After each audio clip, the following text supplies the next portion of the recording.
Un scénario a été mis et bien sûr, les élèves sont libres de le modifier. D'abord, j'ai divisé le repère en 4 cadrans. Très bien. Ici, le cadran 1, où il y a les X positifs et les Y positifs. Et tu vas expliquer tout ça en enregistrement? Oui. D'accord, je te laisse faire. On a un enregistrement audio qui a été déjà réalisé. On peut voir maintenant? Merci. Alors maintenant, on va trouver le milieu. Ici le point 1, moins 1 c'est X, et le 8 c'est Y.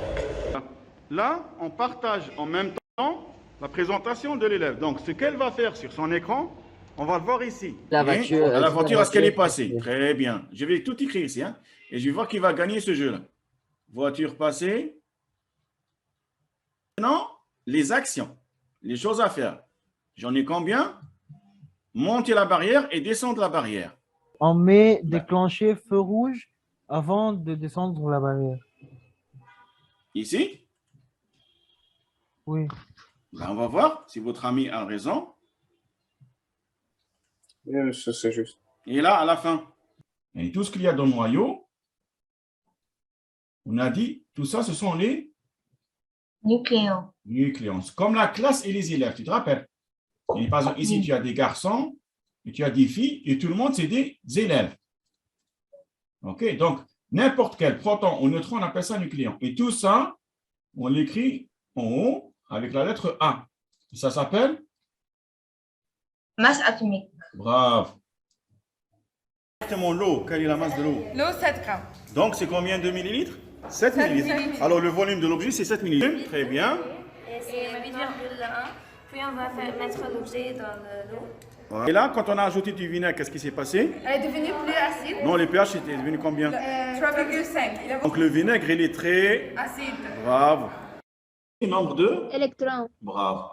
C'est le nombre de protons et le nombre d'électrons. Donc, nous, dans la cortège électronique, donc configuration électronique, qu'est-ce qui nous intéresse? Les électrons. Donc, j'ai 13 électrons. Alors, que pensez-vous? Quelle sera sa configuration? Première, deuxième, troisième ou quatrième? Qui a dit première? Première. Bravo. 2 et 2 et 6, 10, donc 13.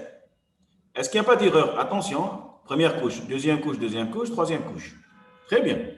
Passons à la suivante. Donc, elle doit être 31 degrés.